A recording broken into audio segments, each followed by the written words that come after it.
شرعی علاج میں ایک علاج شہد کا بھی بیان کیا ہے، زیتون کے تیل کا بھی بیان کیا ہے۔ اللہ نے اس میں بہت شفا رکھی ہے۔ وہ صحیح بخاری کی روایت ہے، آپ سن کے حیران ہوں گے۔ 5360، ایک آدمی کے پیٹ میں تکلیف ہو گیا، آپ نے فرمایا اسقی عسلا، اس کو شہد پلاؤ۔ ایک مرتبہ پلایا، ٹھیک نہیں ہوا، کہا اللہ کس کو ٹھیک نہیں ہوا؟ فرمایا اسقی عسلا، اس کو شہد پلاؤ، نہیں ٹھیک ہوا۔ تیسری مرتبہ پھر آ گیا، فرمایا صدق اللہ وکذب بطن اخیک، تیرے بھائی کا پیٹ جھوٹ بول رہا ہے اور اللہ نے سچ کہا ہے کہ شہد میں شفا ہے، یقین کر کے پلاؤ۔ جا کے پلایا، ٹھیک ہو گیا۔ فیہ شفاء للناس، اللہ نے اس میں شفا رکھی ہے۔ سیدنا عمر بیان کرتے ہیں، اعتدموا بالزیت وادہنوا بہ فإنہ من شجرۃ مبارکہ، اور دوسری روایت میں آتا ہے کلوا الزیت، زیتون کا تیل کھایا بھی کرو، جسم پہ لگایا بھی کرو۔ یہ اللہ نے مبارک درخت سے نکالا ہے، تو اس میں اللہ نے شفا رکھی ہے۔ اور ویسے تعجب کی بات ہے کہ پرانے جو اطباء تھے وہ کہا کرتے تھے، بلکہ چیلنج دیا کرتے تھے کہ اللہ کے رسول کی پوری زندگی جو ہے صحرا میں گزری ہے، جانتے نا مکہ مدینہ، لیکن آپ کو کبھی سانس کی تکلیف نہیں ہوئی، حالانکہ کتنی گرد و غبار ہوتی۔ اور وہ کہا کرتے تھے کہ کوئی صبح اور شام 2 چمچ زیتون کے صبح پی لے اور شام کو اس کو سانس کی بیماری نہیں ہوگی۔ اور کس بات کو وہ حجت لیتے تھے؟ اللہ کے رسول وہیں رہے ہیں، زیتون کھا رہے ہیں اور پی رہے ہیں۔ آپ کی سب سے بڑی نصیحت، سب سے بڑی وصیت اور سب سے پہلا پیغام جو امت کو اللہ کے رسول صلی اللہ علیہ وسلم نے دیا، وہ توحید کا پیغام۔ لوگوں، توحید پہ آنچنا اور اس توحید کو خالص کرنا، اللہ کی عبودیت میں اپنے آپ کو لگانا۔ اور قرآن مجید نے اس کا ایک بہت بڑا انعام بھی ذکر کیا ہے۔ وہ لوگ جو ایمان لائے اور انہوں نے اپنے ایمان میں کسی چیز کی آمیز شرک نہیں، دنیا میں بھی امن ان کو ملے گا اور قیامت کو بھی امن، فکری امن، ان کے اقوال میں امن، ان کے افعال میں، ان کے تعامل میں امن، اور قیامت کے دن یہی لوگ صراط مستقیم پہ چلنے والے سمجھے جائیں گے اور ان کو جنت بطور انعام دی۔ آپ کی توحید کے بعد وصیت یہ تھی۔ ابو ذر رضی اللہ تعالیٰ عنہ فرماتے ہیں، اوصانی اللہ اخاف فی اللہ لومۃ لائم، مجھے رسول اللہ صلی اللہ علیہ، مجھے اللہ کے سوا کسی کا خوف نہیں ہونا چاہیے۔ کوئی ملامت کرتا ہے تو ملامت کرتا رہے، مجھے حق بات احترام اور اخلاق کے ساتھ اور نرمی کے ساتھ پہنچانی ہی۔ اور اللہ کے رسول صلی اللہ علیہ وسلم کی وصیت تھی، احب الاعمال الی اللہ الحب فی اللہ والبغض فی اللہ، میں اپنی محبتوں کا معیار بناؤں تو اللہ کی رضا کو بناؤں۔ میں کسی سے محبت کروں، میرا معیار، میرا مقیاس، میرا میزان یہ ہو، میں نے اپنے رب کو راضی، کوئی غرض نہیں، کوئی اور ہدف نہ ہو۔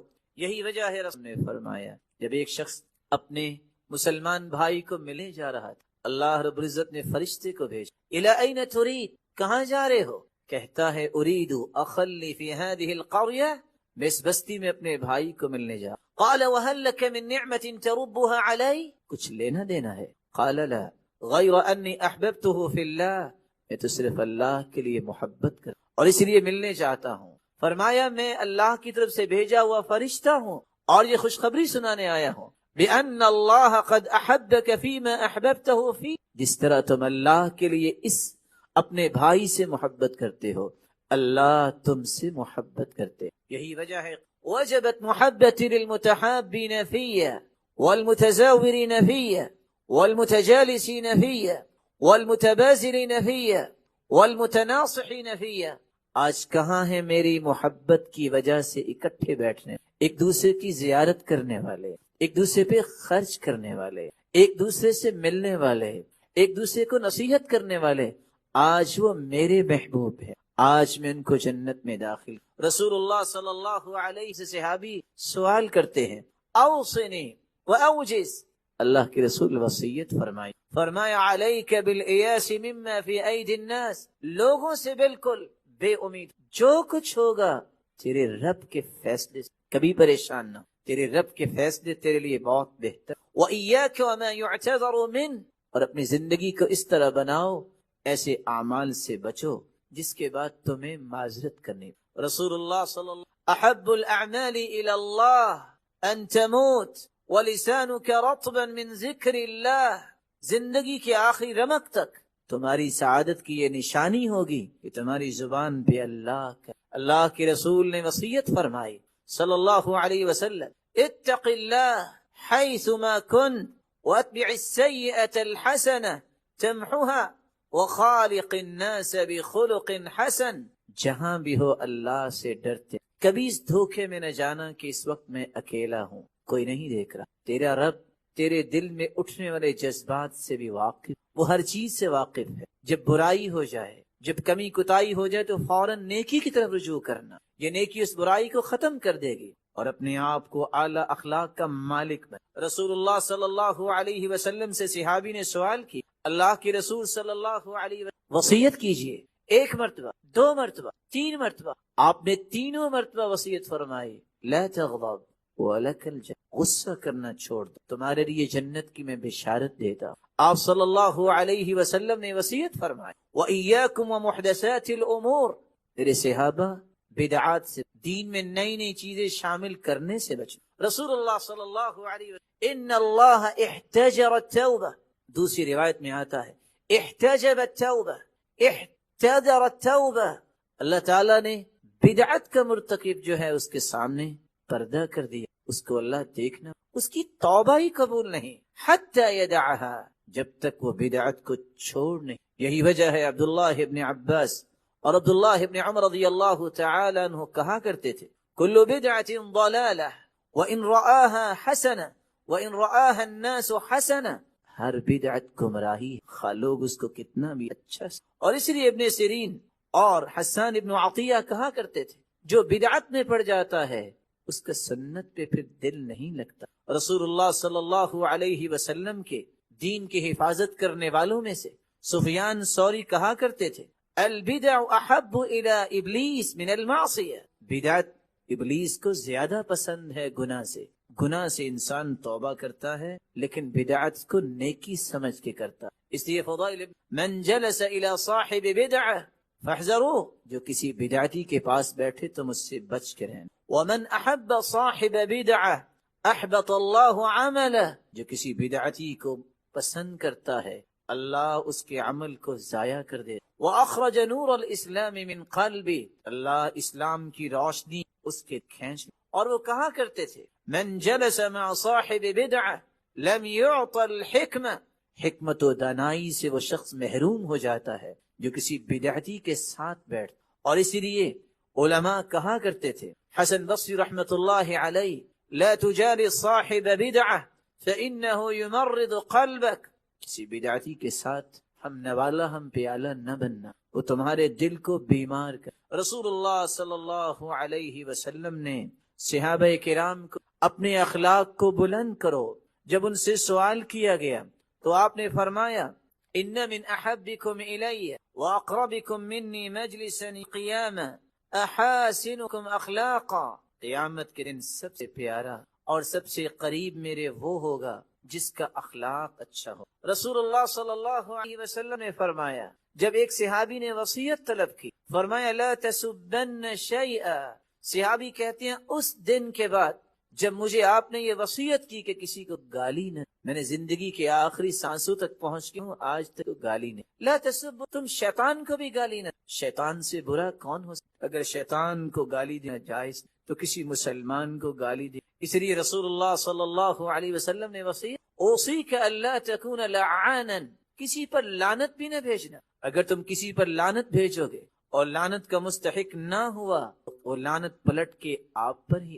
رسول اللہ صلی اللہ علیہ وسلم نے بادر بالاعمال، میرے صحابہ نیکیاں کر لو، فتن کقطع اللیل المظلم، فتنوں کے آنے سے پہلے نیک، ایسا اور ایسے فتنے آئیں گے جس طرح رات کی تاریکی بڑھتی اور بڑھتی چلی جاتی۔ ینسی تالیہا ماضیہا، ایک فتنہ آئے گا، انسان کہے گا ہذہ مہلکتی، میں اب مارا گیا، لیکن جب نیا فتنہ آئے گا پہلے کو بھول جائے۔ یصبح مؤمنا ویمسی کافرا، صبح کو انسان مومن ہوگا اور فتنوں کی وجہ سے شام تک وہ کافر ہو جائے گا۔ یبیع دینہ بعرض من الدنیا، دنیا کے مال و دولت کی وجہ سے دین اور ایمان کو۔ رسول اللہ صلی اللہ علیہ وسلم نے فرمایا، بادروا بالاعمال ستہ، مسلمانوں 6 چیزوں سے پہلے امارت السفہاء، ایسا وقت آئے گا لوگ بے وقوفوں کو اپنا ذمہ دار بنا، وکثرت الشرط، لوگ ظلم کرنے کے لیے اس پہلو کو اختیار کریں گے کہ کس طرح ہمارے ہاتھ میں کنٹرول آ،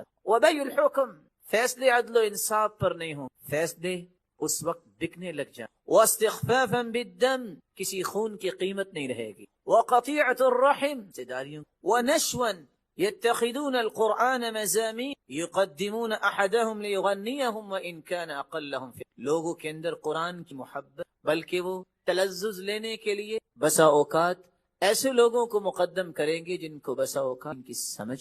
رسول اللہ صلی اللہ علیہ وسلم آخر کے بات کو ختم کر آپ نے فرمایا احب الناس الی اللہ انفعهم للناس، اللہ کے ہاں سب سے پیارے لوگ وہ ہیں جو لوگوں کو نفع، وأحب الأعمال إلى الله سرور تدخله في قلب مسلم، اور سب سے محبوب عمل یہ ہے تم مسلمان کے دل میں خوشی پیدا کر۔ کتنا ہی آسان تھا، کسی مسلمان سے ملو، خندہ پیشانی سے مسکرا کر ملو، اور اگر مسافہ کر لو، ما من مسلمین یلتقیان فیتصافحان الا غفر لهما قبل ان يتفرقا، مسلمان جب مسافہ کرتے دونوں کے ہاتھ جدا، بعد میں دونوں کے گناہوں کو اللہ پہلے معاف۔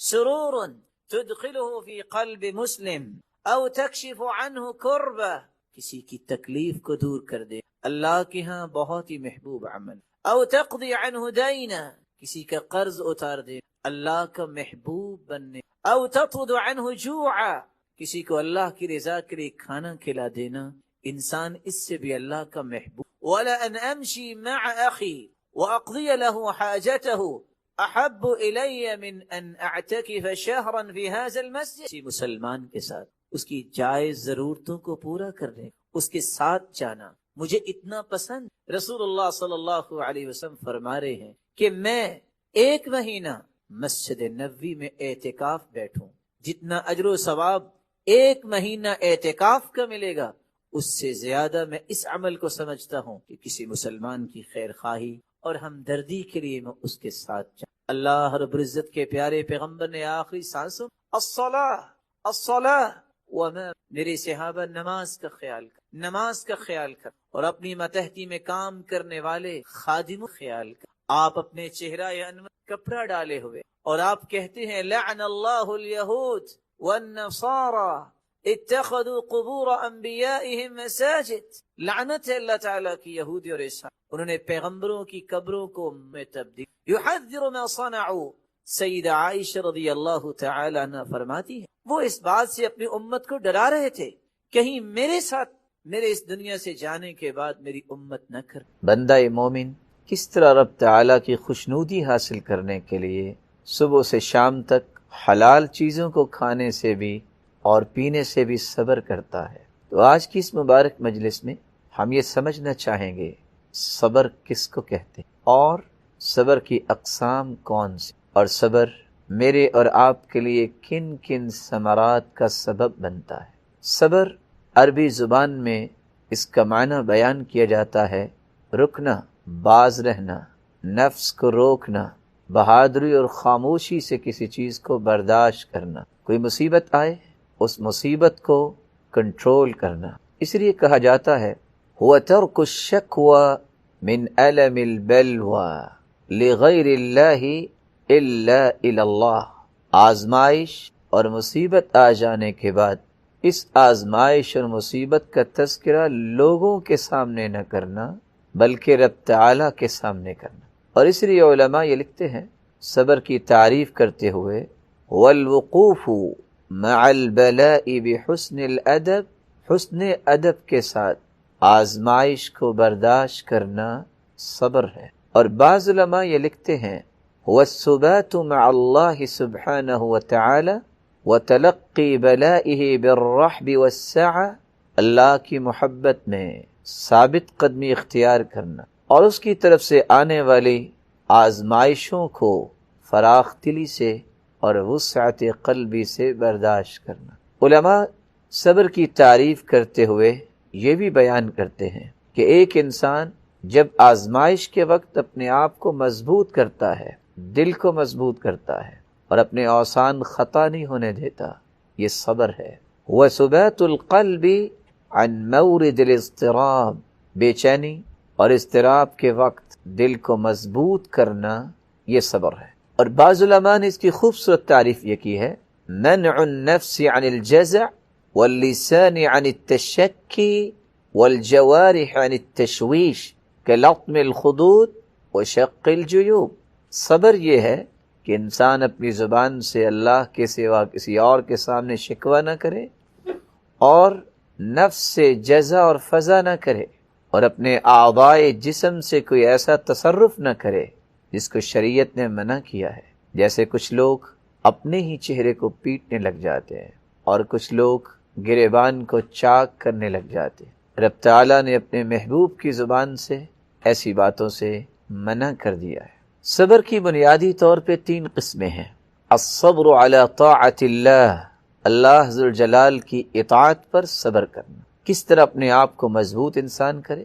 روزہ بھی اطاعت ہے، نماز پڑھنے پر اپنے آپ کو باندھنا، اللہ کے ذکر پر، قرآن مجید کی تلاوت پر، خیر خواہی اور نیکی پر۔ اور اسی بات کو اللہ ذوالجلال نے اس صبر کی کیفیت کو کچھ یوں بیان کیا ہے، رب السماوات والأرض وما بينهما فاعبده واصطبر لعبادته هل تعلم له سميا۔ اللہ ذوالجلال کی ذات تو وہ ذات ہے جو آسمانوں کا رب ہے اور جو زمینوں کا رب ہے اور جو کچھ ان کے درمیان ہے۔ فاعبدہ واصطبر، بس اسی کی عبادت کیجئے اور صبر کیجئے اس عبادت کو بجا لاتے ہوئے۔ هل تعلم له سميا، کہ اللہ ذوالجلال کا کوئی ہم نام بھی ہے؟ جس طرح وہ ذات کے اعتبار سے یکتا اور بے مثال ہے، وہ اپنے ناموں کے اعتبار سے بھی یکتا اور تنہا اور بے مثال ہے، اور اپنی تمام صفات میں بھی وہ یکتا اور تنہا اور بے مثال ہے۔ صبر کی دوسری قسم، الصبر عن معصیت اللہ، اللہ ذوالجلال کی نافرمانی سے اپنے آپ کو روکنے پر مضبوط کرنا۔ میں برائی نہیں کروں گا، اس پہ ڈٹ جائے۔ میں اللہ ذوالجلال کی نافرمانی کے قریب نہیں جاؤں گا، میں چوری نہیں کروں گا، میں دھوکہ اور فراڈ نہیں کروں گا، میں جھوٹ نہیں بولوں گا، میں نشہ اور شراب جیسی چیزوں کے قریب نہیں جاؤں گا، میں کسی مسلمان کو تکلیف دینے کا نہیں سوچوں۔ برائی سے اپنے آپ کو روکنا اور مضبوط کرنا، یہ صبر کی دوسری قسم ہے۔ اللہ ذوالجلال کا فرمان ہے، وَنَبْلُوكُمْ بِالشَّرِّ وَالْخَيْرِ فِتْنَةً وَإِلَيْنَا تُرْجَعُونَ،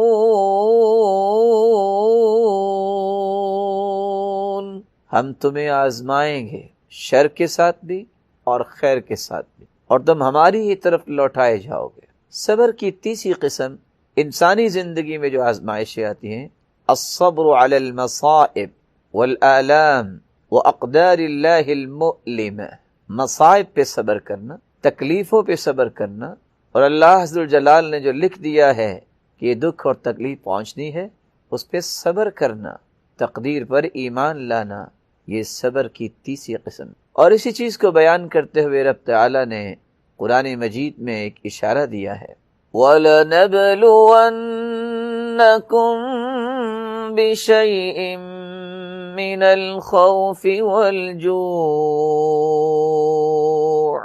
وَنَقْصٍ مِّنَ الْأَمْوَالِ وَالْأَنفُسِ وَالثَّمَرَاتِ وَبَشِّرِ الصَّابِرِينَ الَّذِينَ إِذَا أَصَابَتْهُم مُّصِيبَةٌ قَالُوا إِنَّا لِلَّهِ وَإِنَّا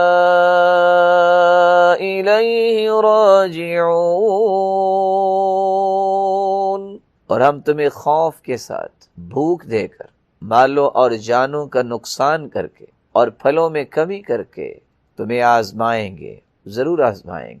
اور صبر کرنے والوں کے لیے خوشخبری ہے، وہ لوگ جن کو کوئی مصیبت آتی ہے تو اپنی زبان سے یہ کلمات ادا کرتے ہیں، انا للہ و انا الیہ راجعون، ہم اللہ کے ہی ہیں اور اللہ کی طرف ہی پلٹ کے جانے والے ہیں۔ اولئک علیہم صلوات من ربہم ورحمہ، رب تعالیٰ کی طرف سے ان پر رحمتیں ہیں۔ واولئک هم المہتدون، اور یہی لوگ حقیقت میں ہدایت یافتہ ہے۔ صبر کی اہمیت اس کو بیان کرتے ہوئے رسول اللہ صلی اللہ علیہ وسلم نے فرمایا، عبداللہ ابن مسعود رضی اللہ تعالی عنہ سے مروی ہے، الصبر نصف الایمان والیقین الایمان کلہ۔ صبر یہ تو آدھا ایمان ہے، اور یقین یہ سارے ایمان سے ہی عبارت ہے، اور یقین سارا ایمان ہے۔ رسول اللہ صلی اللہ علیہ وسلم کو رب تعالیٰ نے یہ حکم دیا کہ تم صبر کرو، تو امت کے لیے بھی یہ صبر اللہ کا حکم ٹھہرا۔ صبر کرنا جہاں نصف ایمان ہے، وہاں رب تعالیٰ کے حکم کی تعمیل ہے، ارشاد ربانی ہے، فاصبر كما صبر اولو العزم من الرسل، آپ عزم و ہمت والے پیغمبروں کی طرح صبر کی۔ صبر یہ انبیاء اور صالحین کا شیوہ رہا ہے، اللہ ذوالجلال کا فرمان ہے، وَإِسْمَاعِيلَ وَإِدْرِيسَ وَذَا الْكِفْلِ كُلٌّ مِّنَ الصَّابِرِينَ،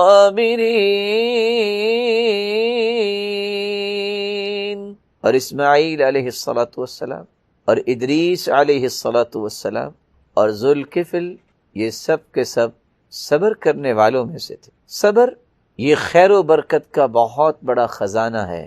سیدنا حسن بصری رحمت اللہ علیہ کہا کرتے تھے، الصبر کنز من کنوز الخیر لا يعطیہ اللہ الا لعبد کریم عنده، صبر خیر و بھلائی کے خزانوں میں سے خزانہ ہے، لیکن رب تعالیٰ یہ عطا اس کو کرتے ہیں جو اللہ ذوالجلال کے ہاں معزز ہوتا ہے، عزت والا ہوتا ہے۔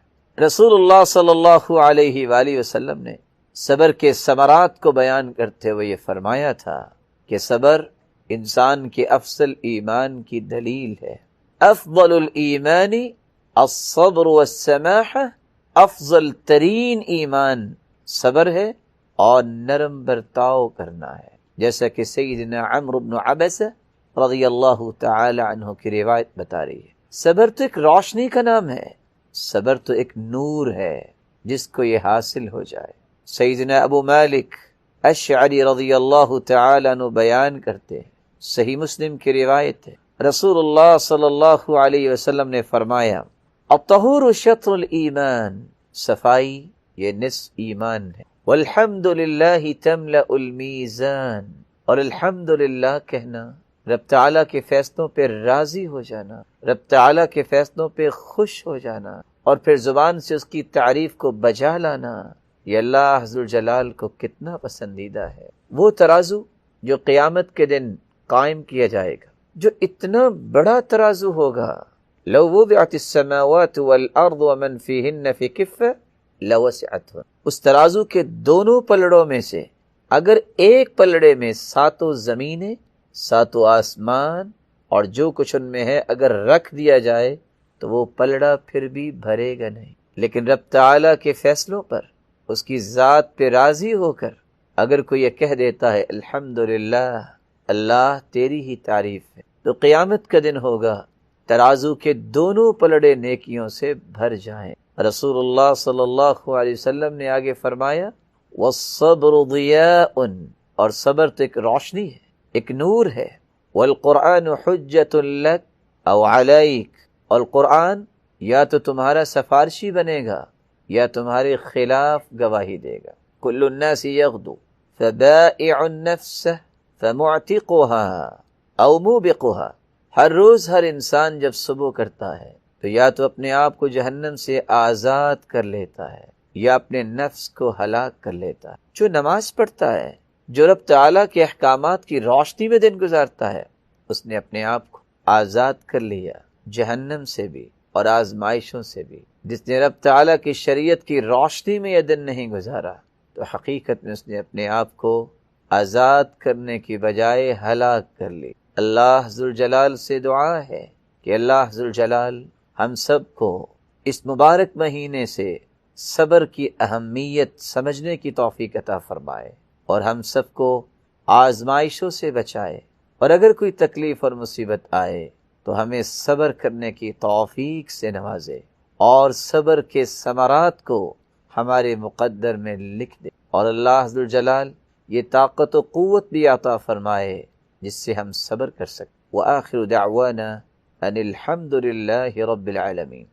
کہ ثلاث دعوات لا ترد، اللہ تعالیٰ نے ان کا مقام یہ رکھا ہے کہ ان کی دعاؤں کو اللہ رد نہیں کرتا۔ صحیح الجامع کی روایت 3032 اور سلسلہ صحیحہ کی روایت 1797، آپ صلی اللہ علیہ وسلم نے فرمایا 3 دعائیں رد نہیں ہوتی۔ دعوت الوالد لولدہ، والدین کی اولاد کے لیے دعا رد نہیں، ودعوت الصائم، روزے دار کی دعا بھی رد نہیں ہوتی، ودعوت المسافر، اور مسافر کی دعا بھی رد نہیں ہوتی۔ بلکہ امام ابن الجوزی رحمۃ اللہ علیہ البر والصلہ میں یہ روایت لائے ہیں سیدنا حسن بصری رحمۃ اللہ علیہ سے، دعاء الوالدین یثبت المال والولد ویثبت المال والولد، اولاد کی حفاظت، اس کی ثابت قدمی اور اس کے مال میں فراوانی کا سبب والدین کی دعائیں بنتی۔ دعاء الوالدین علی الولد یستأصل المال والولد،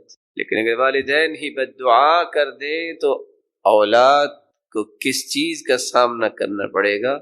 مال بھی برباد ہو سکتا ہے، اولاد بھی برباد ہو سکتا ہے۔ اس لیے آپ صلی اللہ علیہ وآلہ وسلم نے فرمایا، صحیح الجامع کی روایت 3049 اور سلسلہ صحیحہ کی روایت 596، ثلاث دعوات مستجابات، 3 دعائیں تو قبول ہوئی ہیں، لا شک فیہن، ان میں شک کی گنجائش نہیں۔ دعوت الوالد علی ولدہ، والدین کی بد دعا، ودعوت المسافر، مسافر کی دعا، ودعوت المظلوم، مظلوم کی آہ و بکا۔ رسول اکرم صلی اللہ علیہ وآلہ وسلم نے امت کو یہ بات سمجھائی ہے کہ یہ صرف بات نہیں ہے، یہ صرف نظریہ اور مفروضہ نہیں ہے کہ والدین کی بد دعا رد نہیں ہوتی۔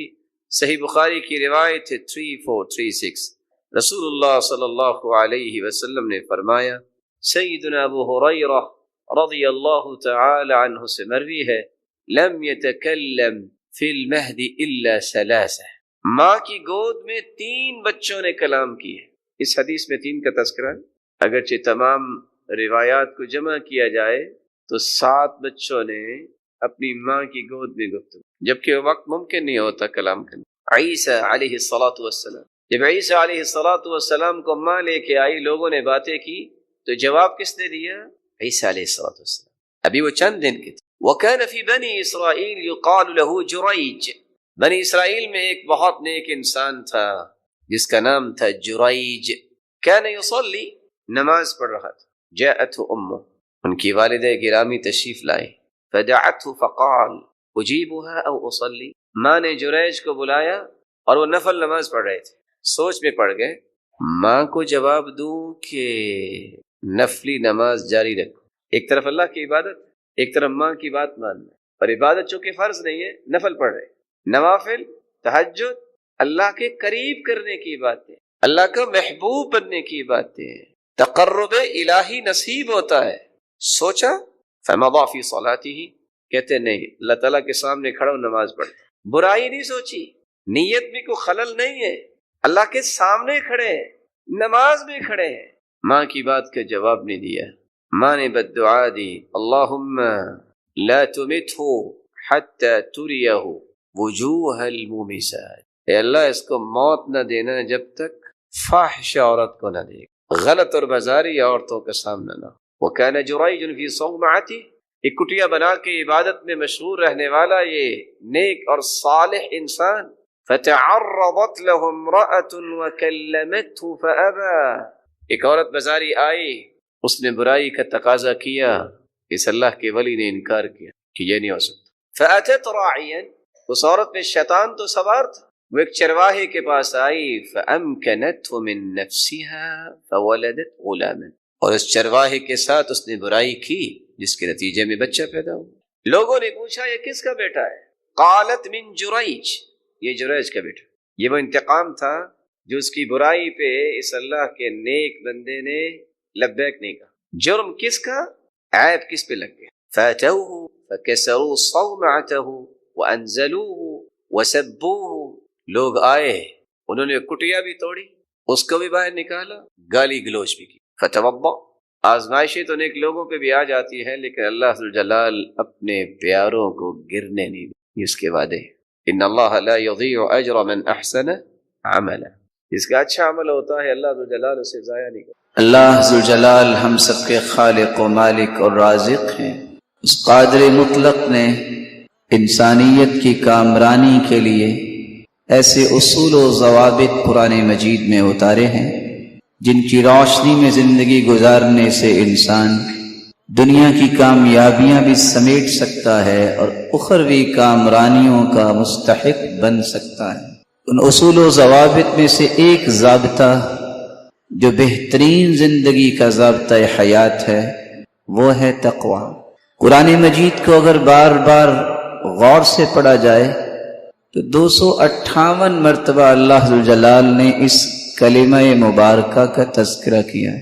صرف 70 مرتبہ اللہ ذوالجلال نے حکم ہی دیا ہے کہ ڈر جاؤ، تقوی اختیار کرو، تقوی اختیار کرو۔ اس سے آپ کو اندازہ ہو چکا ہوگا کہ جس کام کے بارے میں اللہ ذوالجلال نے 70 مرتبہ حکم دیا ہے وہ کام کتنا عظیم ہوگا اور کتنا میرے اور آپ کے لیے ضروری ہوگا۔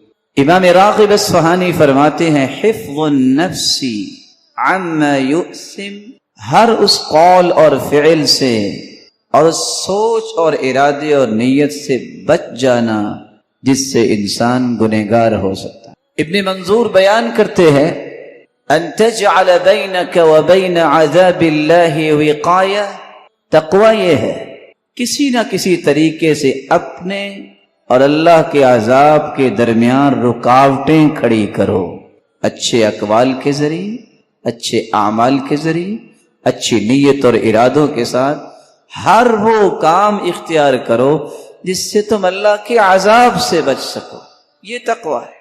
طلق ابن حبیب بیان کرتے ہوئے کہتے ہیں ان تعمل بطاعت اللہ رجاء رحمت اللہ علی نور من اللہ، اللہ نے قرآن کی روشنی عطا کی ہے، اس روشنی کے ذریعے اللہ کی اطاعت کرنا اس امید کے ساتھ کہ میرا رب مجھے محروم نہیں کرے گا، یہ تقوی ہے۔ وَأَن تَتْرُكَ مَعْصِيَةَ اللَّهِ مَخَافَةَ عَذَابٍ مِّنَ اللَّهِ عَلَى نُورٍ مِّنَ اللَّهِ، انسان اس نظریے سے گناہ چھوڑے کہ قرآن نے اس کو گناہ کہہ دیا ہے، یہ شریعت نے منع کر دیا ہے، اس خوف کے ساتھ کہ اللہ مجھے اپنے عذاب سے محفوظ فرما۔ امام احمد بن حنبل رحمۃ اللہ علیہ فرمایا کرتے تھے التقوی ترک ما تهوى لما تخشى، جب تک آپ اپنی خواہشات کو اللہ ذوالجلال کے تابع نہیں کرتے آپ کو تقوی نصیب نہیں ہو سکتا۔ خواہشات کو چھوڑنا اور اللہ کے فرامین کو مقدم کرنا، اس سے تقوی کا حصول ممکن ہوتا ہے۔ ابن المعتز کہتے ہیں خل الذنوب صغیرها وکبیرها ذاک التقى لا تحقرن صغیرة فإن الجبال من الحصى، چھوٹے گناہ بھی چھوڑ دو، بڑے گناہوں کو بھی ترک کر دو، یہ تقوی ہے۔ کسی گناہ کو چھوٹا نہ سمجھو کیونکہ کنکریوں سے ملتے ملتے ہی ایک پہاڑ بن جاتا ہے۔ اور رسول اکرم صلی اللہ علیہ وسلم نے فرمایا ایاکم ومحقرات الذنوب، چھوٹے گناہوں سے بچ جاؤ جس کو تم چھوٹے سمجھ کے کرتے جاتے ہو۔ فإن محقرات الذنوب متى يؤخذ صاحبها، جب چھوٹے گناہ اتنے کثرت سے ہو جائیں تو وہ چھوٹے نہیں رہتے، وہ بھی بڑے بن جاتے ہیں۔ جب اس کا مواخذہ ہوگا تو یہ چھوٹے گناہ جس کو انسان سمجھتا ہے کرنے والے کو ہلاک کرتے ہیں۔ ابو ہریرہ رضی اللہ تعالی عنہ سے سوال کیا گیا تقوی کیا ہے؟ وہ آگے سے جواب دیتے ہیں بتاؤں گا میں تب، پہلے تم بتاؤ۔ هل اخذت طریقا ذا شوک، کبھی کانٹوں والے راستے سے گزرے ہو؟ قال نعم، گزرا ہوں۔